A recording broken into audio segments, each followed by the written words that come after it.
Well, the company was formed in 2016 to train and find placements for apprentices in the UK and the United States. I'm very pleased to say Euan Blair joins me now. Euan, welcome to you. This is only 8 months on from your last funding round. Were you looking to raise more capital?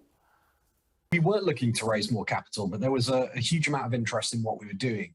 And as market conditions have shown at the moment, it's never a bad thing to be able to have more capital and to be able to invest in the programs you want to invest in. Very interesting point you make there. I mean, does this in any way then reflect unease on your part at the sort of outlook for fundraising later this year?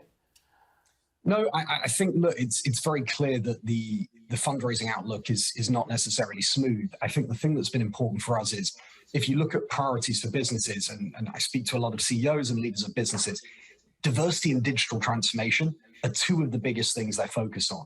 And the best way of addressing those issues in tandem is through an apprenticeship program. So it's created a renewed interest in apprenticeships and a big focus on what we're doing.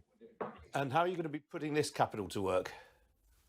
So we're going to be investing a lot more in the depth of our programs, in ensuring, for example, in data analytics, you can become a specialist in data science, in allowing someone who's doing software engineering to be able to pursue that over several years of their career. We're going to be investing a lot more in our community, in the social aspects of apprenticeships, the professional networking aspects. We're going to be building out our tech platform and our product. I mean, you're obviously very passionate about apprenticeships. Do you think you're winning the argument, though, that they're a valid alternative to going to university? I think so. And look, our success is actually in many ways reflective of that. I mean, we've grown 9 times over the last 2 years. We launched in the US last year. We're now in 9 different cities. We've launched programs with Google, Verizon, Cisco, Visa, many others. We work with over 500 employers across government, tech, professional services, engineering, and healthcare.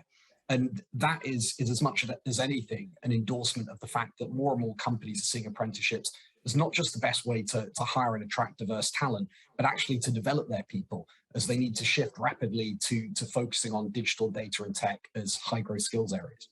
But what about the would-be consumers of those apprenticeships? I mean, if I look at university applications last year, it was 750,000. I think only about 200,000 people started apprenticeships in this country. That's correct. The fastest growing area is in tech and professional services. And if you think about it for an individual, it's such a compelling proposition. You get the job you want, the skills you need, one-on-one coaching, you're running a salary from day one, you're not accumulating any debt. And with Multiverse, you still get these social and networking experiences through our community. And we're seeing an inundation of people applying for our roles. In fact, in the US, we have probably about 50 applications for every one role. And we've had 200,000 applications over the last year or so. Which are the companies that you'd most like to get on board that you haven't had participating to date? I probably won't call out specific companies, but really anyone who is a big employer in tech or professional services we want to be working with. And actually, nearly every company in the world now, because of the shifts that are happening in their business and their workforce needs, has growing needs in data, in digital and tech. And so it is incumbent on them to look at using apprenticeships to create those opportunities, but also attract the skilled talent they need. And what about the valuation that you've achieved in this latest funding round? I mean, by any conventional investment yardstick, Multiverse is now valued at a colossal multiple of its sales. Does that make you at all uncomfortable?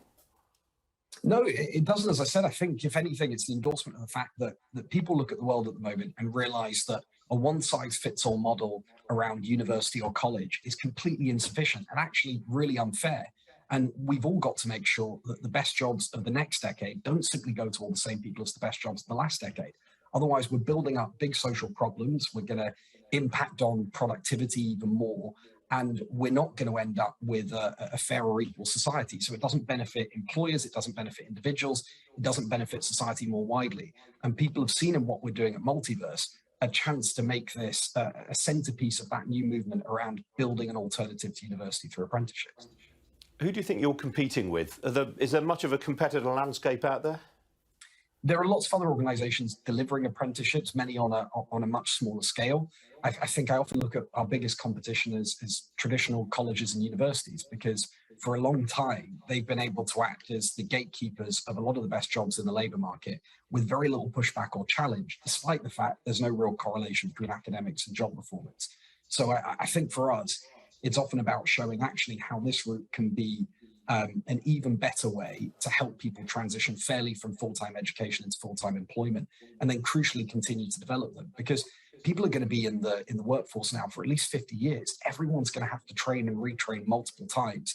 And a shot of learning at the start of your career through an academic institution is just completely insufficient for what's going to be needed. And how about you personally? Obviously, there are all sorts of reports this morning about the value of your stake in the business following this latest funding round. I mean, I guess you've been in the public eye all your life, really, to an extent. Does it feel like there's added pressure on you personally? I don't think so. And look, it's something, as you said, I've dealt with a lot of that throughout my life. It's not something I pay a huge amount of attention to. The thing I always emphasize is the money hasn't gone to me. It's gone to Multiverse. And we have an incredible team of people and leaders who are making what we're doing happen on a daily basis. So it is about much more than me. And I think you've got 600 employees right now. Where do you think that will be this time next year? Probably come close to doubling that. We're hiring in just about every area, particularly into our tech and product teams, but also we're hiring coaches, we're hiring people into our community team, we're hiring people to work with employers on implementing and embedding programs. So we're continuing to grow. All right, Euan Blair, good to talk to you this morning. Thanks very much indeed. Thanks, Ian.